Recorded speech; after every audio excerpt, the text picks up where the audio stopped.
भारतीय किसान यूनियन के राष्ट्रीय प्रवक्ता चौधरी राकेश टिकैत बिसौली के रामलीला ग्राउंड में आयोजित किसानों की महापंचायत में बतौर मुख्य अतिथि पहुंचे। उन्होंने किसानों की समस्याओं को लेकर गंभीरता से चर्चा की। उन्होंने किसानों को संबोधित करते हुए उन मुद्दों पर बात की जिन समस्याओं से आज किसान जूझ रहा है। हालांकि इस दौरान उन्होंने भारतीय जनता पार्टी की सरकार पर भी जमकर निशाना साधा, लेकिन किसान की जरूरतों को ध्यान में रखते हुए उनके फिजूल खर्चे रोकने के लेकर भी उन्होंने कई बड़ी अहम बातें की।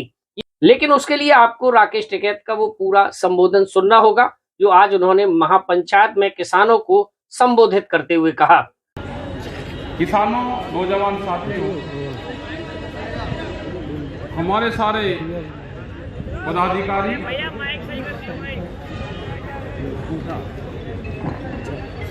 आवाज आ रही?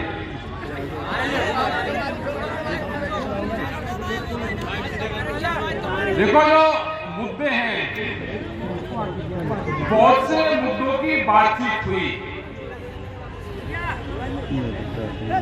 और सब लोगों को मुद्दों का पता है कि समस्या क्या है, समस्या कहाँ है, उसकी जड़ और समाधान कहाँ है।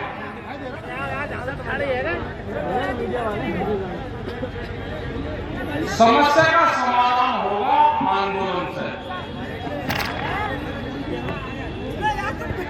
यहाँ पे पॉलिटिकल पार्टी का मर्ज बहुत है, खासकर इन क्षेत्रों में सब वो भूत नहीं कर रहे।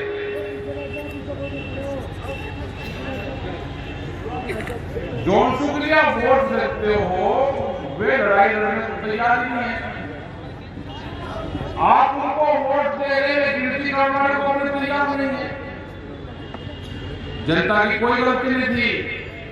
जनता ने तो वोट दिया, जिसको दिया वो डर गया, जिसको नहीं दिया उसने बेईमानी कर दिया। तो आप खाम की हाथ में ये देश बचेगा आंदोलन और संगठन से।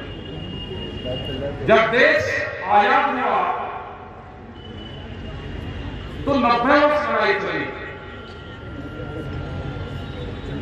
शहरी आदमी को लड़वा देखा, वे तो दुकानदार थे, वे जो उन्हें कहा उनकी तरफ शिफ्ट हो गए। लड़ाई गांव के लोगों ने लड़ी, लड़ाई खाप पंचायत में लड़ी और खाप पंचायत में थी। जो संगठित लोग थे, ग्रामीण लोग थे, उन्हें लड़ाई लड़ी। अपनी देश के मुसीबत आएगी तो गांव के लोग याद आएंगे सबसे पहले। अभी तो सरकार तोड़ने का काम कर रही है, यादव वाले से आप भी सुनने बात हमने काम की। सरकार का एजेंडा चल रहा है कि यादव, हमको तो पता है यादव भी दो तरह के, यादव दो तरह के होता है कि इनका आपस में झगड़ा करना होगी, वो तो लड़े नहीं। हमें भी सरकार से ही पता चला कि यादव भी दो तरह के। उनका काम है कि इनको आपस में ये कैसे लड़ेंगे, उसको लड़ो। खाप पंचायतों को कैसे एक दूसरे के खिलाफ करना है, क्योंकि जब दिल्ली का आंदोलन चला तो खाप पंचायत ने सबसे ज्यादा मदद करी।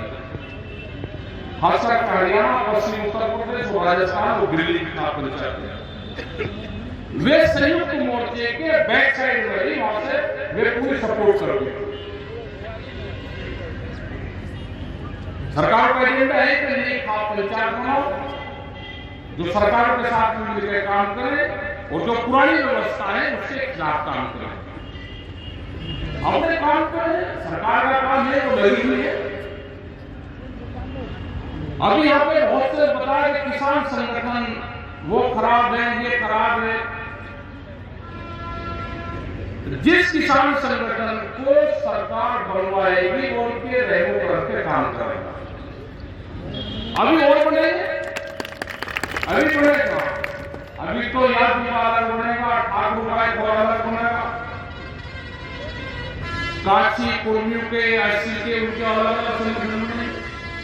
अभी देश में बहुत किसान संगठन बनेंगे,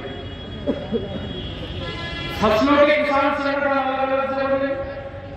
यहाँ पे आलू का है, यहाँ पे धान का का है, ये वेजिटेबल में तरबूज और खरबूजे का है। ऊर्जा विभाग को जाति के आधार पे ऊर्जा करा को फसलों के आधार पर संगठनों को ऊर्जा करा, उनसे सरकार बातचीत भी करेगी, अधिकारी बातचीत करेगी। जो सा संयुक्त मोर्चा है उससे सरकार बातचीत करेगी नहीं, क्योंकि 22 जनवरी 2021 को बातचीत खत्म हो गई थी। ये 24 आ जाएगा तो 3 साल हो गए, जनवरी में 3 साल हो जाएंगे। अभी तो संघर्ष लंबा चलेगा। बहुत से किसान कहेंगे कि हताश हो गए, किसान हताश ना हो,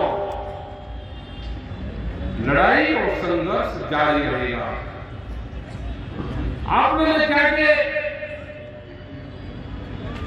जमीन का बाजार भाव महंगा है, वो तो सरकार का सर्किल रेट है वो ऐसा। ये महंगी जमीन का हुआ क्या भाई? फसल आपकी बिक्री रही, खाद मिल रहा, पानी है नहीं, बिजली महंगी और जमीन भी महंगी होती जा रही। सरकार की प्लान है कि 2047 तक इस देश की 70% जमीन व्यापारियों के पास में चली जाए। आप तो इस जमीन को कैसे बचाया जा रहा है? उनका फार्मूला है कि सड़क की जमीन खरीद लो, पूरे हाईवे की जमीन किसी किसान के पास बच रही, सब बेच के महंगी जमीन होगी बिकी। 8 कोटी करोड़ उसके बराबर में बेनामा व्यापारी रहता है एग्रीकल्चर में, कृषि में, उसमें फिर वो दीवार खड़ी करेगा। 8 फुटों ना रास्ता रहता, ना 8 फुटों को तोड़ी जा सकती, ना बिकी जा सकती। पीछे की जमीन उसको सस्ती मिलेगी। सरकार को बार बार कहा कि जैसे शहर में अगर एक दुकानदार दुकान बनाता है तो 3 फीट दुकान को पीछे हटाएगा जब उसका नक्शा पास हुआ। बड़ी हुई दुकान को तोड़ेगा, दुकान नहीं बनाएगा, 3 फीट दुकान को पीछे हटाना पड़ेगा। ये शहर का 900 कानून है। किसान की जमीन लूटने का प्लान है, या तो सरकार इसमें तब्दीली करते और नहीं तब्दीली करती तो एक झटका मारना पड़ेगा। कृषि भूमि में हुआ बेनामा व्यापारी ने खरीदी जमीन, वो खेती कर रहा है, ठीक है, अगर दीवार करेगा तो दीवार एक बार तोड़नी पड़ेगी। संघर्ष बहुत होंगे। ट्रैक्टर का है, 15-10 साल में ट्रैक्टर बदला जाएगा, ये ट्रैक्टर खराब होगा। 10 साल में कौन आदमी है ट्रैक्टर को बदलेगा? क्योंकि व्यापारी को फायदा कैसे देंगे? ट्रैक्टर का बड़ा काम है, पूरे देश भर में चलते हैं, 10 साल में टूटेंगे। कंपनी को फायदा होगा, जो बिस्तरी था ठीक करने वाला वो बेरोजगार होगा, वो सड़कों पर आएगा, किसान बर्बाद होगा। बात क्या है का मकसद है कि खेती से लोग हट जाए, खाद नहीं देंगे, फसल नहीं बिकेगी, ट्रैक्टर 10 साल पुराना होगा, बिजली मीटर सालेगी, तो लोग कहेंगे खेती में तो नुकसान है लेकिन जमीन बेच दो तो फायदा है। ये जमीन बचाने की लड़ाई लड़ी जाएगी। आपने देखा होगा हजारों ट्रक हर रोज हाईवे पे को धान के भरते पूर्वांचल और बिहार आते हैं, इस साइड हो जाते हैं। कहा जाते हैं भाई, आपने पूछा कि किसान जो 3 महीने 4 महीने फसल पैदा करता है उसको घाटा है, जो वहां से खरीद कर लेकर जाता है वो कौन सा प्रॉफिट करता है? वही कहा जाता है किसान के नाम पे व्यापारी फसलों को एमएसपी पे बेचता है। किसान की लेकिन पूरा शाहजहांपुर बेल्ट पे ट्राई बैठे यहाँ से लगा के तो पूरा पंजाब तक किसान के नाम पे एमएसपी पे व्यापारी फसलें बेचता है। बिहार में 800 रुपये क्विंटल का रेट धान का रहता है, 800 का 1200 रुपया। बिहार के लोग इसीलिए आप कहते हो कि बिहार के लोग मजदूरी करने नहीं आएंगे, वे मजदूर नहीं है, वहां का किसान है वो बिहार का, क्योंकि वहां पे मंडियां खत्म कर दी। बिहार में कोई मंडी नहीं है, व्यापार में अपना दाम अपना खरीदेगा, किसान वहां का बेच सकता है। और या तो वहां का बिहार के लोग हैं जो बच्चे हैं या तो पढ़ लिख लिए अपना अधिकारी को पढ़ लिए या वे मजदूर पढ़ लिए, वो चीज बिहार में है नहीं। ये 3 काले कानून आते तो देश का यही हाल होता, देश में जेवर पैदा होगा। लेकिन अभी भी संघर्ष होते हैं। सरकार एक सक्षम थाली को उन्हें देश पर कब्जा कर लिया, पूरे सिस्टम को अपने अंडर में ले लिया। हम भी कहते हैं कि अधिकारी हमारी बात नहीं सुनता। अधिकारी क्यों सुनागा? वो तो सरकार की सुनेगा जहां से वो काम करता है, जहां से उसको नौकरी रोजी रोटी चलती है। आप कहते हैं कि काम नहीं मिला आपको, किसान उसको वोट देता है, किसान बढ़ गए, किसने उसको वोट दिया सरकार को? सरकार को मानी नहीं ना, ये बीजेपी मानती, हम लोग किसान ने हमको वोट दिया। अब हमको बताओ, किसी किसान ने हमको वोट दिया तो हाथ डालो। हाँ, किसी किसान ने बीजेपी को वोट दिया, हाथ डालो। उन्होंने कहा कि हिंदू ने वोट दिया, किसने हिंदू ने वोट दिया बीजेपी को? हाथ डालो। उन्होंने कहा कि हमको किसान ने वोट दिया ही नहीं, हमको तो हिंदू ने वोट दिया, उसका हम काम कर रहे हैं। तो बात तो उनकी बिल्कुल ठीक है, उनकी बात गलत कहां है? भाई एक ही गांव में हिंदू भी रह रहा, मुसलमान भी रह रहा, दूसरा भी रह, यादव भी रह रहा, ठाकुर भी रह रहा, पिट्टी वही रह रहे, वोट में पट गए। उन्होंने वोट में आपको बांट दिया। पॉलिटिकल आदमी 2 चीज से डरता है, ध्यान से सुनना।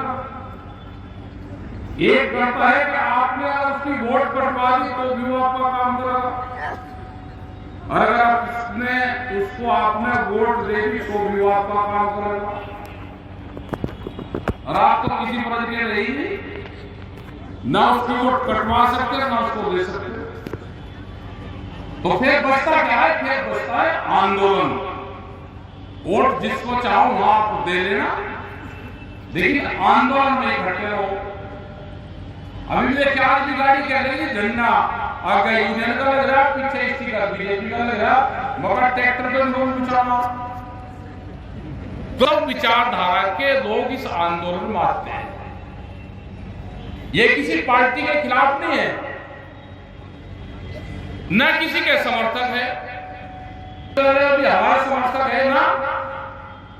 जो भी सरकारें किसानों के खिलाफ फैसले लेगी, हम उसका विरोध करेंगे। हमें बिहार में मंडी बंद है तो दिसंबर तक का टाइम वहां की सरकार को दिया, ये मंडी बहाल करो, नहीं तो तुम्हारे खिलाफ आंदोलन होगा।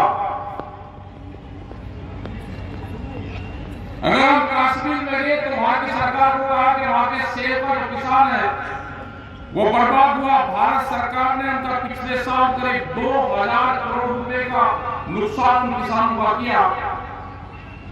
सेब के ट्रक उनके रोके और वो सेब गला, तो वहां पर भी आंदोलन के लोग खड़े, कर्नाटक में भी आंदोलन के लिए लोग खड़े। तो हमारा सरकार से जो भी सरकारें किसान विरोधी फैसला लेगी, हम उसका विरोध करेंगे, उसके खिलाफ आंदोलन खड़ा करेंगे। हमने कहा कि तेलंगाना की सरकार अपने किसान को 10,000 रुपए प्रति एकड़ देती है हर साल। अगर किसी पे एक परिवार का 10-15 एकड़ जमीन है, 10 एकड़ जमीन है तो 1 लाख रुपया सीधा आ गया साल। यहाँ की सरकार 6,000 रुपए देती है। और 6,000 रुपए की 3 बार मिलेगी। ऐसा क्या वो अमेरिकन डॉलर है भाई? मतलब 4 महीने प्रचार करेगी 2,000 रुपए देगी, फिर 4 महीने प्रचार, फिर 2,000 रुपए, मतलब प्रचार में ज्यादा काम करते हैं। तो ये कि अपने गांव में आप कमेटी बनाओ, संगठन को मजबूत करो, संघर्ष टेढ़े होंगे। ट्रैक्टर प्रमुख भी बनने हैं। जितने भी ट्रैक्टर हैं, किसी एक घर में कोई भी बच्चा बनना चाहे तो ट्रैक्टर प्रमुख अपना नाम, पता, एड्रेस लिख के जिला अध्यक्ष कमेटी के पास में भेज दो। यहाँ से व्हाट्सएप पर ऑफिस चल जाएगी, वहां से उसका प्रमाण पत्र बना आ जाएगा। ये नहीं कि एक जिले में से एक बना जाए, गांव में से 10 बढ़ेंगे। एक गांव में से 100 बढ़ दो, एक ट्रैक्टर है, उसके परिवार के 5 सदस्य है, 5 बढ़ दो। ट्रैक्टर प्रमुख आने वाले टाइम पे ये ट्रैक्टर प्रमुख ही इस देश को बचाएंगे।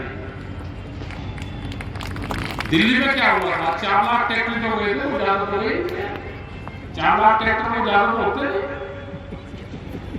जब भी संघर्ष होगा ये ट्रैक्टर ही पूरा पड़ेगा और कुछ नहीं पड़ेगा। अपना बम्पर मजबूत करके रखना और ट्रैक्टर प्रमुख को अपने घर में लेने से मुफ्त का कार्ड आ जाएगा उसके जिले में। छोटी गाड़ी पे काम करना पड़ेगा। जैसे देखा दूसरे संगठन से कोई न कोई चीज जरूर लेनी चाहिए। आरएसएस के लोग 10-11 आदमी से ज्यादा की मीटिंग करते हैं, उन्हीं के चाय पिएगा, उन्हीं के खाना खाओगे। तो आप भी 11-11 आदमी की मीटिंग करोगे, एक दिन में एक आदमी 5 मीटिंग करेगा तो 50 आदमी छोड़ोगे।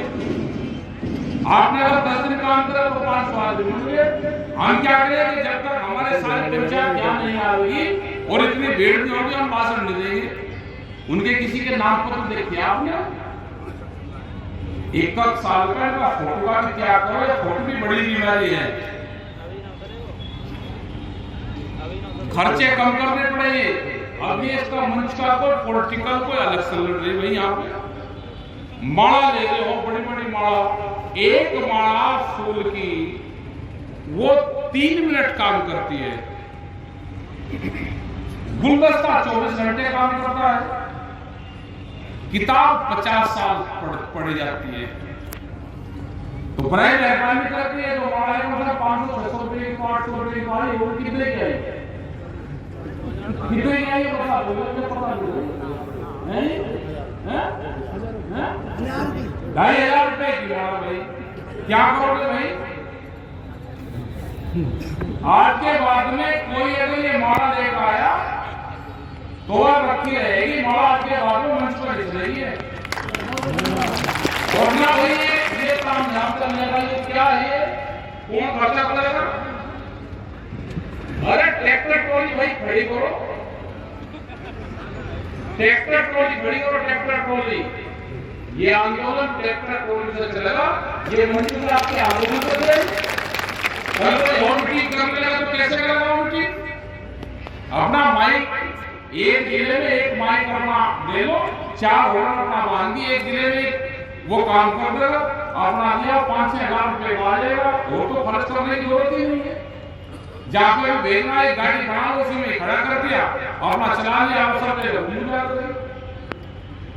कम खर्चे में आंदोलन चलेगा। यह आंदोलन चलता है पेड़ के नीचे, जहां पर 100 आदमी आ जाए, अपना पल बिछा लिए और ट्रैक्टर अपना खड़ा कर लिया ट्रॉली। आज के बाद में मोटर काम होना चाहिए ना। आज के बाद में ये जो मौलाए हैं ये चाहिए, हमको चाहिए किताब। आप 2,500 रुपए की किताब खरीद कर 10 किताब दे सकते हैं। कम से कम 1 साल में एक पुस्तकालय बना दे तो बच्चों के पढ़ने के काम आएगा। ज्ञान को लंबा चलाना है तो खर्चे भी कम करने पड़ेंगे। नशे का भी बड़ा हाल होगा। नशे करने गुटखा, बीड़ी, तंबाकू, मंच में यहाँ पे आता है कोई भी आदमी नहीं, अगर यहाँ पाए तो नशा जरूर छोड़ दे, नहीं तो उसका इलाज है तो पकड़ा जाएगा, फिर उसका इलाज नहीं है हमारे बढ़िया नशा गौनसाई का अध्ययन करता उसका छुटवा देगा, उसको भेज दो। उसका गणित समझ लो नशे का। एक आदमी अगर नशा कर रहा है, 25 रुपए का मान लिया रोज का नशा कर रहा है, और इससे घर में 10 सदस्य है, तो 25 और 10 कितना हो गया?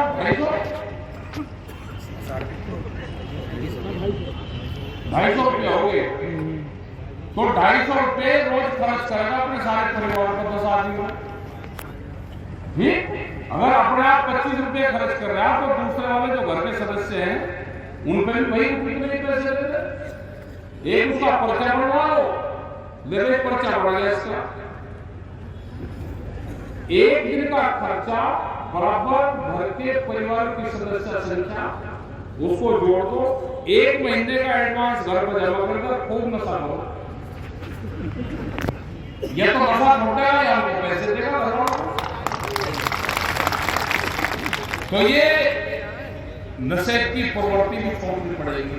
दान दहेज, ये सामाजिक आंदोलन भी आपको चलाने पड़ेंगे। दहेज दे दे, दहेज में शादी दुनिया भर की बड़ी बड़ी, इससे ठीक तो कोरोना काल था भाई। तो सरकार को चिट्ठी लिख दे कि 1 महीने का कोरोना काल लगा दो, लॉकडाउन, और उसी में अपना शादी कर लो, तो 55 आदमी की शादी फटाफट होकर चले जा, वही जरूरत ही नहीं रहेगी। तो कुछ तो काम सरकार ने ठीक कर दिया है। मर हो गया शादी में भी, कंपटीशन हो रहे शादी में, मरतक भोज, ये बाप मर गया नहीं दावत दूंगा पक्की। ये खर्चे भी कम करो, खर्चे कम होंगे तो ही आमदनी बढ़ेगी। बड़ी समस्या आने वाली है। ये सामाजिक मूवमेंट भी साथ साथ चलाओ, आपस की लड़ाई झगड़े उनके फैसले करो। सरकार बहुत टाइम कर रही, वो आप रिपोर्ट दर्ज करने में ना पुलिस को पता चलेगा अपनी तरफ से करता है तो उनके खिलाफ। और हमने एक ही गाड़ी में जाते हुए देखिए, एक ही गाड़ी में कहते हैं एक ही गाड़ी कर लो, इसी में दोनों बैठ लो, और सरकार मानती ना पुलिस मानती, क्योंकि इनके हाथ में रहा नहीं, पहले वाली सरकार है। और तो ये कहते हैं कि हम बेईमानी पूरा करो लेकिन जनता ठीक रहे। वो कैंडिडेट में हर एक कैंडिडेट को जीत का सर्टिफिकेट दे रहे हैं, लेकिन जनता को ठीक रखना। तो अपने आंदोलन पे, संगठन पे इसका ध्यान दो। आने वाले टाइम पे जरूरत पड़ेगी संगठन की। अपनी कमेटी बनाओ, अपने पदाधिकारी का छोटे से बड़े का सम्मान आपको, नशे पत्ती से दूर रहो। पर्यावरण की एक बड़ी समस्या है पूरी दुनिया में, पेड़ भी लगाओ। शादी ब्याह है, जन्मदिन है, मरण दिन है, तो पेड़ लगा दो। ऐसा तो आदमी है नहीं कोई अमर हो पाया, मरना सबको है। घर में अगर किसी की जेंट्स की या डेथ होगी तो 5 पेड़ उसके नाम से लगा दो। उसकी जो रात है, जो फूल है, जो फूल है, पेड़ के नीचे रख दो, उस पर छायादार वृक्ष लगा दो। अगर जेंट्स है तो हमेशा उन पेड़ से लगाव होना रहेगा। अगर किसी महिला की डेथ होती है तो फलदार वृक्ष लगा दो। तो उस पेड़ को नहीं आदमी काटने का कि मेरे परिवार का हिस्सा है, तो मैं काटूंगा नहीं। देश की पर्यावरण की समस्या खत्म हो जाएगी। आपको अपने बाप, दादा, भाई, बहन की याद हमेशा उस पेड़ में आपको दिखाई देगी। डीएपी की तो बड़ी प्रॉब्लम है, डीएपी, बिजली, ट्रैक्टर, ये बड़ी समस्या है। ये है कि किसान जमीन से कम होकर जमीन बेचे। कुछ खाद को भी हल्का ही कर लो भाई, डीएपी कर लो, कोई खेत को सब बीमार हो गए। गाय है जो छोड़ रहे हो, कुछ उसका भी ध्यान रखो। यह सरकारी डीएपी का कानून को पूरा पढ़ देगी। ऑर्गेनिक फार्मिंग भी कुछ करने सीखो। 3 साल में खेत ठीक हो जाता है। हरी खाद, फसल के बाद में फसल बोलो, फसल के बाद में फसल बोलो। अगर गिला तो कपड़ा ही होगा, उसे छाया में सुखा सकते हो क्या? उसके लिए भी धूप चाहिए ना। तो यह जमीन है, इसके लिए भी धूप चाहिए। रात की फसल कटी, रात में बोल उसको सूरज दिख नहीं देते, तो क्या ये डीएपी क्या सरकार कर लेगी? इसका कोई नहीं बांट सकता। जब तक जमीन में नेचुरल एनर्जी नहीं आएगी, उसके जो जीवाणु हैं जो हमारे पक्ष के हैं वे जीवित नहीं रहेंगे, आप उनको सबको मार दो। तो इसको थोड़ा सा ढीला हाथ करो और खेत को भी खुला छोड़ दो जरूर, तो एनर्जी आएगी। तो इतनी बात है भाई, आप लोगों का धन्यवाद है सबका। मैं भी डीएपी के लिए आंदोलन करवा लो, इधर उधर कम कर लो। हाँ, सोदान सिंह का जो बच्चा था वो एक्सपायर हुआ है, हम उनके घर भी जाएंगे। 2 मिनट के मौन धारण करवा दो। पंडित जी, राज्यपाल शर्मा जी आपको मौन धारण करवाएंगे, सभी लोग खड़े होकर मौन धारण कर लेंगे। जय हिंद, जय संविधान।